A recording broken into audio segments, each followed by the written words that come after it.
क्या हुआ जब संसद परिसर के अंदर राहुल गांधी सहित पूरे इंडिया गठबंधन ने मार्च कर डाला?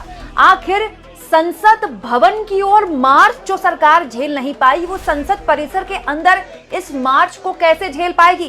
कैसे ओम बिरला इस मार्च पर बौखलाए? तो इंडिया गठबंधन ने इतना हंगामा किया कि मात्र 1 मिनट में, जी हां, मात्र 1 मिनट में उनको उठकर जाना पड़ा। दोस्तों, एक जिद है जो विपक्ष ने पाल ली है। लोकतंत्र के लिए जिद शायद ठीक भी है, क्योंकि अब विपक्ष ने ठान लिया है कि जवाबदेही तो सरकार को देनी पड़ेगी। ऐसे चुरा चुरा कर, मुंह अपना छुपाकर सरकार बच नहीं सकती।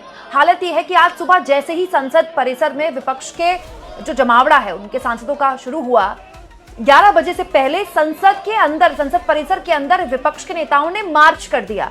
वो विपक्ष के नेता जो अभी खड़े होकर पिछले कई दिनों से संसद भवन में मकरद्वार में विरोध प्रदर्शन कर रहे थे, अमित शाह के बयान की मांग कर रहे थे, अमित शाह की मौजूदगी की मांग कर रहे थे कि गृहमंत्री अमित शाह आ क्यों नहीं रहे, उन्होंने उन्हीं पोस्टर्स, उन्हीं नारों के साथ मार्च कर दिया संसद परिसर के अंदर। दोस्तों, इस तरह के मार्च बहुत कम होते हैं। पूर्व में हुए थे जब अडानी वाला मामला हुआ था, जब अमेरिका में उन पर केस हुआ था, और अब ये हुआ है। दिलचस्प ये है कि यहाँ पर इंडिया गठबंधन के लगभग सभी साथी आपको दिखाई देंगे। यहाँ पर आपको समाजवादी पार्टी के लोग भी दिखाई देंगे, सुप्रिया सूले यहाँ पर आपको दिखाई देगी, कांग्रेस पार्टी यहाँ पर आपको दिखाई देगी, ममता बनर्जी की पार्टी टीएमसी आपको यहाँ पर दिखाई देगी। बड़े लेवल पर सबकी जुबान पर एक ही बात थी, अमित शाह सदन में आओ, और चंदा चोर कहाँ मिलेंगे? बीजेपी के दफ्तर में। इस मुद्दे पर सीधे जवाब सदन के भीतर जो है, इसे सदन के भीतर जवाब जो है, जबकि जवाब देंगे नहीं।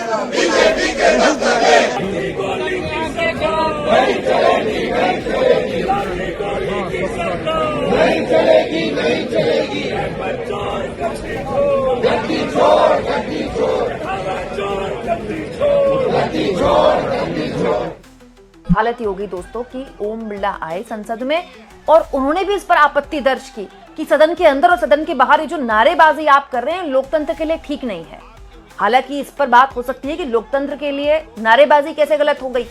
नारेबाजी तो हमारे देश के मतलब आजाद भारत के पूरे इतिहास में नारेबाजी शांतिपूर्ण तरीके से अगर आप कर रहे हैं तो वो दर्ज है, लेकिन संसद के बाहर और संसद के अंदर की यहाँ पर ओम बिरला बात कर रहे थे और जस्ट इन 1 मिनट, 1 मिनट के अंदर विपक्ष ने हंगामा किया और संसद की कार्रवाई को सीधा 2 बजे के लिए स्थगित कर दिया गया। 12 बजे के लिए नहीं, सीधा 2 बजे के लिए। लेकिन यहाँ पर एक बात विपक्ष ने बता दी कि किसी भी हाल में संसद नहीं चलेगी जब तक अमित शाह और प्रधानमंत्री सदन में नहीं आते। दोस्तों, प्रियंका गांधी ने भी आज बोला कि ऐसी भी क्या बात है, कोई राजतंत्र थोड़े ही है, लोकतंत्र है, आपको जवाबदेही तो देनी पड़ेगी। अमित शाह सदन में आए, प्रधानमंत्री सदन में आए और बताएं कि 20 जुलाई को क्या हुआ था। उसकी कुछ जनता के प्रति जिम्मेदारियां होती हैं। ये लोकतंत्र है, तानाशाही नहीं है, किसी का राज दरबार नहीं है। तो अगर कुछ हुआ है, बच्चों पर गोलियां चली हैं, पैलेट गन चलाई गई हैं, क्या नाम है वो, टीयर गैसिंग हुई है, लाठी चार्ज हुआ है, तो किसी की जिम्मेदारी है ना, किसी ने तो ऑर्डर दिया होगा, तो जिम्मेदारी लें अपनी। यही परंपरा रही है इस देश की। दोस्तों, इसके अलावा मल्लिकार्जुन खड़गे ने भी यही बात बोली आज मीडिया से। कांग्रेस के राष्ट्रीय अध्यक्ष और राज्यसभा में एलओपी कि भाई ऐसी भी क्या बात है, हम कोई ऐसी बात थोड़ी मांग रहे हैं जो नाजायज है। आप आइए सदन में, बयान दीजिए, उस पर चर्चा हो जाएगी, आगे फिर बढ़ जाएगा। संसद में अगर गतिरोध है तो इसकी वजह से ये थोड़ी है कि विपक्ष गतिरोध पैदा करना चाहता है। इसकी वजह यह है कि अमित शाह संसद में नहीं आ रहे। अगर डिस्कशन नहीं है तो वो घर में बैठ के बात करेंगे, घर में सो जाएंगे, ये कैसा हो जाता है? ये पार्लियामेंट्री है, इसको वो तो डिसरेस्पेक्ट कर रहे हैं। ये अंदर आना नहीं चाहते। इतने दिन हो गए पार्लियामेंट शुरू होके, अंदर आके बयान देने को इनको क्या हो गया? ये क्या मुक्के हैं, बहरे हैं क्या? अरे यही से उठा है, हम तैयार है ना डिस्कशन के लिए, तुम क्यों नहीं आ रहे? और ये अब एक बहुत बड़ा मुद्दा बन गया है। मतलब प्रधानमंत्री तो सदन में नहीं आते थे, लेकिन अमित शाह तो कम से कम सदन में आते थे, इंटरवीन करते थे, जवाब देते थे और बड़े लंबे चौड़े भाषण देते थे। कहने वाले कहते थे कि सबसे ज्यादा मतलब पढ़ लिख कर होमवर्क करके जो आते हैं वो अमित शाह आते हैं, और इसमें कोई दो राय नहीं है। वो पूरा मतलब जब बोलते थे तो पूरा 70 साल का पूरा ट्रैक रिकॉर्ड निकालते थे, उस सरकार में ये हुआ, इस सरकार में ये हुआ। तो अमित शाह संसद में आ सकते हैं, वो बता सकते हैं कि भाई हाँ, टीयर गैस चलाई क्योंकि ये हुआ था, कि भीड़ संसद ना आ जाती, हमने लाठीचार्ज किया क्योंकि ये हुआ था। भाई ऐसा तो है नहीं कि सरकार ने अपने लेवल पर कोर्स करेक्शन के स्टेप्स नहीं लिए हैं। सरकार कहती है कि हमने छात्रों के लिए मतलब उनकी बात सुनी और हमने इस्तीफा भी लिया। तो जो सरकार ने किया है, सरकार ने अलग अलग राज्यों में दोस्तों बीजेपी की सरकारों ने बकायदा ऑन रिकॉर्ड बोला है ना, नोटिफिकेशन जारी करके बोला है ना कि हम ऐसे ऐसे केसेस वापस लेते हैं जो आंदोलन में शामिल थे। ये तो सच्चाई है कि तो हुआ है, बिहार में भी हुआ है, दिल्ली में भी हुआ है, असम में हुआ है। तो इसमें क्या बात है, ऑन रिकॉर्ड आप ये बता दीजिए। लेकिन यही बात है कि बताया कैसे जाए, ये क्या बताया जाए। अमित शाह किस मुंह से बताएंगे कि पुलिस वालों के बगल में खड़े होकर जो सादे कपड़ों में मुंह छुपाकर लठ बरसा रहे थे वो कौन लोग थे। अमित शाह किस मुंह से बताएंगे कि कश्मीर में जिस जमाने में पैलेट गन चला करती थी वो दिल्ली में कैसे चल गई।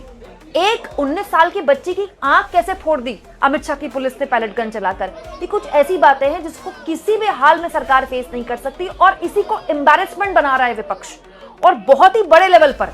मतलब आप यकीन मानिए हर गुजरता दिन सरकार के लिए संसद चलाना मुश्किल हो रहा है, और ये अमित शाह की जो पूरी छवि है ना उसको धूमिल कर रहा है। दिलचस्प ये है कि एक नैरेटिव बनाया जा रहा है कि विपक्ष देखिए संसद चलने नहीं दे रहा, इसके खिलाफ विपक्ष कहता है कि हम तो चाहते हैं सदन चले, अमित शाह आ जाएं। इस बात को सीजेपी ने भी सपोर्ट कर दिया। आप चाहें तो मेरे कल का ये वीडियो देखिएगा।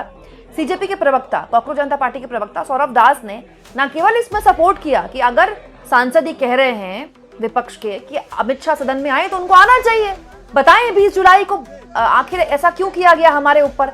और सौरभ दास तो एक कदम और आगे चले गए, उन्होंने तो ओम बिरला को भी लपेट दिया। ओम बिरला जो कि लोकसभा के अध्यक्ष हैं वो पक्षपाती नहीं हो सकते, मतलब ओम बिरला को पक्षपाती बोल दिया उन्होंने सीधा सीधा।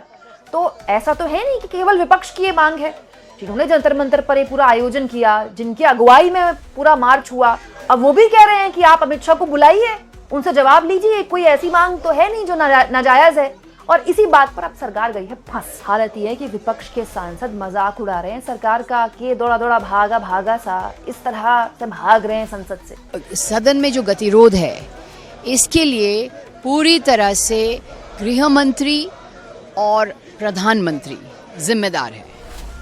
देखिए, संसदीय लोकतंत्र में प्रधानमंत्री और गृह मंत्री को संसद में आना होगा, सवाल का जवाब देना होगा, जवाबदेही लेनी पड़ेगी। जुलाई 20 को जो आंदोलन हुआ था जिसमें पैलेट गन चलाए गए, police brutality was there, pellet gun चलाए गए ऑन जो शांतिपूर्ण तरीके से आंदोलन कर रहे थे, तो इसकी जवाबदेही गृह मंत्री को स्वीकार करनी पड़ेगी, लेनी पड़ेगी जवाबदेही, और सदन में आना होगा।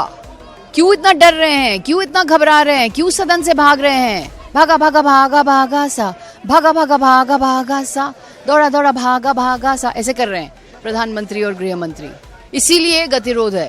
नहीं, विपक्ष पहले दिन से साथ रहा है और आज कार्यक्रम विपक्ष के लोगों ने तय किया है कि मार्च करेंगे।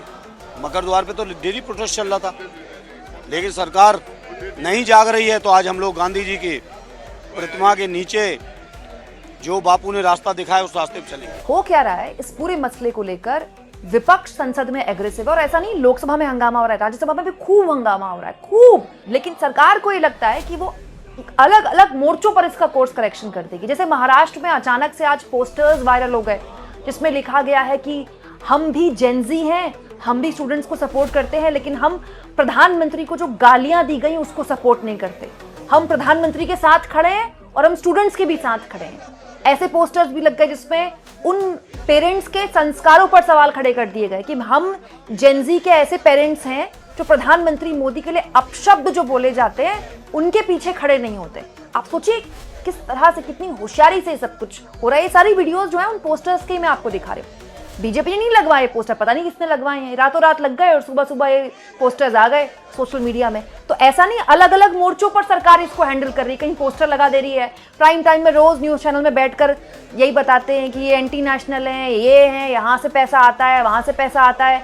फिर रमेश पिथुड़ी जैसे लोग इनको पंचर बनाने वाला कहते हैं, कंगना रनौत जैसे लोग हैं अपने लेवल पर बयानबाजी कर रहे हैं, और संसद में सरकार कह देती है कि भाई हम तो चाहते हैं सदन चले, लोकसभा अध्यक्ष भी चाहते हैं सदन चले, ये विपक्ष वाले हंगामा करते हैं। जबकि विपक्ष बार बार जिद पर अड़ा है कि भाई अमित शाह को संसद में आकर बयान देना पड़ेगा। कोई इस्तीफा तो मांग नहीं रहा विपक्ष, बयान ही तो मांग रहा है। भाई संसद में अगर बयान नहीं होगा तो कहां होगा? और ऐसा तो है नहीं कि अमित शाह बोल नहीं रहे, सोशल मीडिया में ट्वीट कर रहे हैं, मोदी जी इंस्टाग्राम में वीडियो शेयर कर रहे हैं हेलो फ्रेंड्स वाली, लेकिन संसद में नहीं आ रहा कोई। आपको क्या लगता है दोस्तों, जैसे जैसे हर गुजरता दिन सरकार इस पूरे मामले को पल्ला झाड़ती रहेगी, इससे अपने आप को अलग करती रहेगी, उसके लिए वो बिल पास कराना मुश्किल हो जाएगा। जो बिल लाए गए थे कि भाई इस सत्र में तो पास करा लेंगे, आपको क्या लगता है सरकार के लिए ठीक है ये? ऐसी 56 इंची सरकार कोई शोभा देता है? कमेंट बॉक्स में जरूर लिखें और जितना हो सके दोस्तों चैनल को शेयर करें।